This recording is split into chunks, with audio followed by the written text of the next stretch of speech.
देखिए TV9 network पहुंच चुका है हिरोशिमा, जहां पर G7 समिट होने जा रही है और दुनिया भर के बड़े देश जो G7 में शामिल हैं उनके हेड्स यहां पर आने वाले हैं। भारत के प्रधानमंत्री नरेंद्र मोदी जी को विशेष तौर पर यहां का न्योता दिया गया है और वो अतिथि के तौर पर इस G7 समिट में हिस्सा लेंगे।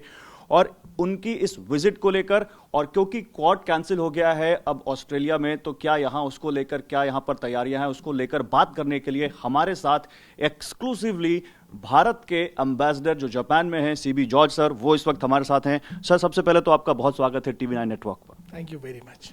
सर, G7 समिट अपने आप में एक बहुत बड़ी समिट है, दुनिया भर की नजरें उस पर लगी रहती हैं और भारत के प्रधानमंत्री नरेंद्र मोदी जी यहाँ, तो कैसे देखें इसको और क्या तैयारियां हैं? हमारा बहुत खुशी है, हमारा प्राइम मिनिस्टर साहब कल इधर आ रहा है। आपको पता है, एक महीने पहले मार्च में prime minister Kishida san had to personally invite our prime minister to come for the G7 summit. The invitation has been accepted. Prime Minister साहब कल इधर आ रहा है। It's a very important summit and our participation is very important in this summit.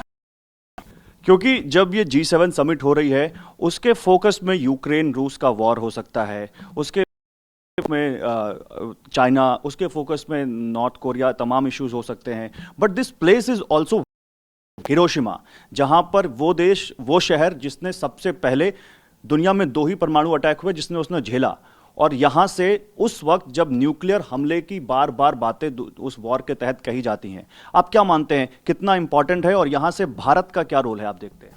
India is a very important country with always a message of peace. आपको पता है हमारा position Ukraine Russia issue के बारे में, हमारा लीडरशिप में very well articulated in on many occasions, including in the UN Security Council when we were a member of that India stands for peace. This is not an era of war. Our Prime Minister has made it very clear that this is an era of peace and not an era of war. That is India's position on these issues. And India is always a country of stability, peace, security and economic prosperity. बिल्कुल, India वो देश है जहां पर बुद्ध ने शांति का संदेश दिया और भारत ने हमेशा no first use nuclear policy को हमेशा, तो यहां से आपको लगता है कि हिरोशिमा से उस पर ज्यादा फोकस रहेगा कि दुनिया कैसे जो न्यूक्लियर आर्म्स की रेस है उससे बाहर निकले? क्या G7 समिट में इस पर फोकस होगा? See, it is a full summit. A lot of issues will be discussed. A lot of challenges which the world faces will be discussed. India, as you know, is the largest country in the world today. India is the second. India is the fastest growing economy in the world. When it economies, India also is the 4th largest economy in the world. There is a lot India can offer as a land of peace, stability and economic prosperity, and which we will be participating in the summit and also in other meetings. तो क्या schedule रहेगा sir? प्रधानमंत्री जी आ रहे हैं 19 तारीख को, 21 तारीख तक यहाँ पर रहेंगे, क्या क्या रह सकता है, क्या क्या एक्टिविटीज हम यहाँ देख सकते हैं? See, there is of course the summit में पार्टिसिपेट करेंगे, कल शाम को आ रहा है, उसके बाद participation in the summit and also visit to the peace memorial. There would be a few bilateral meetings including the important bilateral meeting with his counterpart prime minister Kishida will be held. आपको पता है हमारा relationship इतना important है, India Japan relationship, उसमें special strategic and global partnership which हमने, हमारा prime minister साहब और देन प्राइम मिनिस्टर आबे साहब ने एस्टैब्लिश किया 2014 में. अभी उसको रीइंफोर्स कर रहा है with the new prime minister mister Kishida. So March में जब इंडिया गया था में हुआ है, अभी नया बायलैटरल मीटिंग आज इसी विजिट में होगा. इसमें हमारा रिलेशनशिप को फर्दर रीइंफोर्स करेंगे और ये विल बी ऑफ पार्टनरशिप. बिल्कुल, और इंडिया और जापान की पार्टनरशिप का आप इससे भी अंदाजा लगा सकते हैं कि जब मार्च में prime minister of Japan Fumio Kishida गए थे तो उन्होंने वहां पर कहा था कि इंडिया में बहुत बड़ा इन्वेस्टमेंट करेंगे. बट अब ये प्लेस और भी इम्पॉर्टेंट हो गया है मिस्टर एम्बेसडर, बिकॉज यहाँ पर अब क्योंकि क्वाड जो सिडनी में होना था वो कैंसिल हो गया क्योंकि अमेरिकन प्रेसिडेंट नहीं आ रहे हैं, तो यहाँ पर क्वाड की मीटिंग होने की कितनी संभावना है? क्या यहाँ पर क्वाड की मीटिंग होगी, ये हम माने?